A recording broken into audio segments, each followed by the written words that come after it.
তারাপদ রায়ের ছোট গল্প ঈশ্বর সমীপে।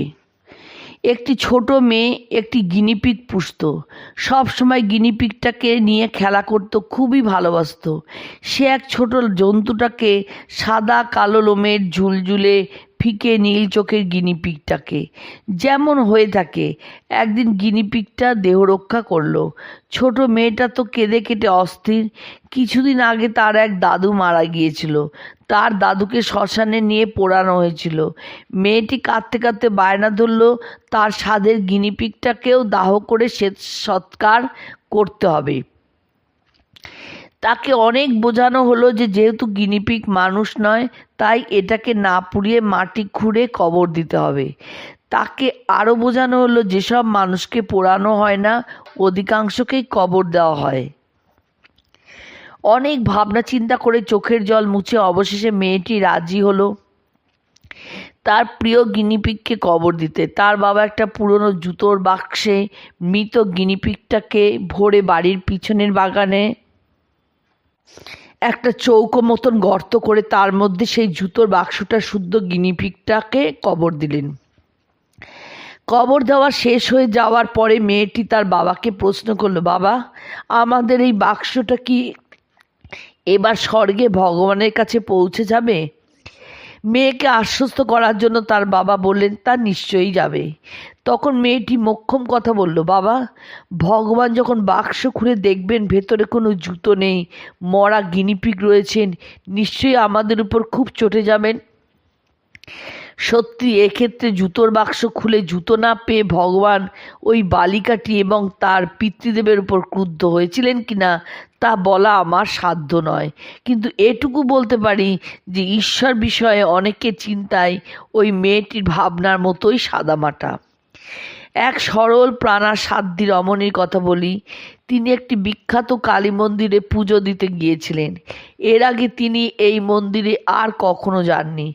সব বড় মন্দিরে যেমন হয়, প্রধান দেবতা বা দেবী ছাড়াও অন্যান্য দেবদেবীর ছোট বড় মন্দির পাশেই থাকে। এই কালী মন্দিরেও তাই। পাশেই শিবলিঙ্গ, তার পাশে অন্নপূর্ণার মন্দির, সোনার গৌরাঙ্গ লক্ষ্মীনারায়ণ। এমনকি মন্দিরে ঢোকার গেটের পাশে একটা ছোট চালায় একটা শীতলা মন্দিরে সত্য অর্চিতা প্রতিমা অধিষ্ঠিতা রয়েছেন। ভদ্রমহিলা শীতলা মন্দির পার করে মন্দিরের ভেতর ঢুকে সামনের অন্নপূর্ণার মন্দির পেলেন। সেখানে গড় হয়ে প্রণাম করে তারপর আঁচল খুলে একটা রূপোর টাকা বার করে সামনের প্রণামীর থালায় রাখলেন। খাঁটি রূপোর বনেদি টাকা, 50 বছর আগের পঞ্চম জর্জীয় নিষ্কলুষলীন রৌপ্য মুদ্রা, বহুদিন ধরে সুরক্ষিত। এই মুদ্রাটি তিনি এই মন্দিরের মা কালীর কাছে মানত করেছিলেন। প্রণামী থালায় টাকা রেখে অন্নপূর্ণার মন্দির থেকে বেরিয়ে আসতেই তার খেয়াল হলো এটা কালী মন্দির নয়। সামনের উঠোনের ওপাশে খুব ভিড়, ওখানেই রয়েছে মা কালীর মন্দির। এই রৌপ্য মুদ্রাটি এই অন্নপূর্ণা ঠাকুরানীর নয়, ওই কালীমাতার প্রাপ্য। এরপর ভদ্রমহিলা প্রভূত চেষ্টা করেছিলেন অন্নপূর্ণার প্রণামী থালা থেকে রৌপ্য মুদ্রাটি উদ্ধার করায়, কিন্তু বলা বাহুল্য তার সে প্রয়াস সফল হয়নি। তিনি ক্ষুণ্ণ মনে ব্যথিত চিত্তে মানত পালন করা হলো না বলে বাড়ি ফিরে এসেছিলেন। সবাই তাকে বুঝিয়েছিল যে এতে কিছু আসে যায় না, অন্নপূর্ণাকে দিলে মা কালীকে দেওয়া হয়েছে, কিন্তু তিনি সে কথা মানেননি। বহু কষ্টে এবং রীতিমতো অর্থ ব্যয়ে অনুরূপ একটি নিকষ কুলীন রৌপ্য মুদ্রা সংগ্রহ করে পরের বার তিনি সঠিক স্থানে দিয়ে এসেছিলেন। আমি তাকে প্রশ্ন করেছিলাম, এত কি দরকার ছিল? তিনি বলেছিলেন, মা কালীন আমাকে গুরুতর বিপদের দিনে রক্ষা করেছিলেন। আমি মানত করেছিলাম সে মানত রক্ষা না করলে মহাপাতকী হতাম। কঠিনতম স্বীকারোক্তি করেছিলেন আলেকজান্ডার দুমা, থ্রি মাস্কেটিয়ার্স খ্যাত সেই ঊনবিংশ শতকের বিপুল প্রতাপান্বিত ফরাসি ঔপন্যাসিক ও নাট্যকার। বলা বাহুল্য দুমা সাহেবের ঈশ্বর বিশ্বাস বা ভগবত ভক্তি খুব প্রবল ছিল না। সে যা হোক, হয়তো কোনো রচনার প্রয়োজনেই আলেকজান্ডার দুমা একদা এক প্রবীণ যাজককে অনুরোধ করেছিলেন যে তার প্রার্থনাগুলো যেন তিনি দুমা সাহেবকে বলেন। যাজক মহোদয় একটু বিস্মিত হয়ে উল্টে দুমা সাহেবকে প্রশ্ন করেছিলেন, আপনি কি এসব বিশ্বাস করেন? বুদ্ধিমান আলেকজান্ডার দুমা বলেছিলেন, আপনি ঠিকই বলেছিলেন, আমি এসব বিশ্বাস করি না, কিন্তু যখন প্রয়োজন পড়বে নিশ্চয়ই বিশ্বাস করব। এ কথা মর্মান্তিক রকমের সত্যি। অধিকাংশ লোক ভূত আর ভগবানের বিপদে না পড়লে বিশ্বাস করে না। বোধহয় শরৎচন্দ্রের একটা চরিত্র স্বীকার করেছিল যে সে ভূতে বিশ্বাস করে না কিন্তু ভয় করে। সেরকম আমাদের চারপাশে অধিকাংশ চরিত্র ভগবানকে তখনই ডাকে যখন তার বিপদ বা অসুবিধা হয়, নিজের প্রয়োজন পড়ে। একটি বিলিতি গল্প মনে পড়ছে। সেই এক সাহেবদের খোকা বড় হয়েছে, মানে 8 বছর বয়স হয়েছে তার।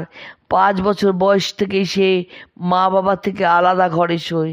তবে রাতে অন্ধকারে যাতে ভয় না পায় সেই জন্য তার ঘরে সারা রাত ধরে একটা কম পাওয়ারের বাল্ব জ্বালিয়ে রাখা হয়। কিন্তু যেহেতু এখন তার 8 বছর বয়স হয়েছে, সে বড় হয়েছে, তাই অহেতুক ভয় পাওয়ার বয়স তার চলে গেছে। তার মা একদিন রাতে শোয়ার সময় তাকে বললেন, খোকা, এখন তুমি বড় হয়ে গেছো, এখন আর তোমার খালি ঘরে অন্ধকারে ভয় পাওয়ার বয়স নেই। আজ রাত থেকে শোয়ার সময় তোমার ঘরের আলো নিভিয়ে দেওয়া হবে। এই পরিবারটি একটু গোঁড়া খ্রিস্টান পরিবার। প্রতিদিন রাত্রে শোয়ার আগে এরা ঈশ্বরের কাছে প্রার্থনা জানিয়ে ঘুমোতে যায়। এই খোকাটিও তাই করে। আজ যখন তার মা বলল যে আজ থেকে ঘরে আর আলো জ্বালিয়ে রাখা হবে না, দু একবার ক্ষীণ প্রতিবাদ করায় পরে সে বলল, তাহলে মা শোয়ার আগের প্রার্থনাটা আরেকবার করি, এবার একটু মন দিয়ে করি। অর্থাৎ এতদিন সে দায় সারা প্রার্থনা করে এসেছে ঘরে আলো জ্বালা থাকে এই সাহসে, কিন্তু আজ অন্ধকারে ঘরে সাহস সঞ্চয় করার জন্য তাকে একটু ভালো করে প্রার্থনা করতে হচ্ছে। এই খোকাটির ঘটনা কোনো ব্যতিক্রমের ব্যাপার নয়। দুঃখের রাতে নিখিল ধরা যেদিন করে বঞ্চনা, যেদিন চোখের জল নেমে আসে দুঃখের বর্ষায়, সেই বিপদের বঞ্চনার দিনেই সাধারণ মানুষ বারবার ঈশ্বরকে স্মরণ করে প্রার্থনা করে।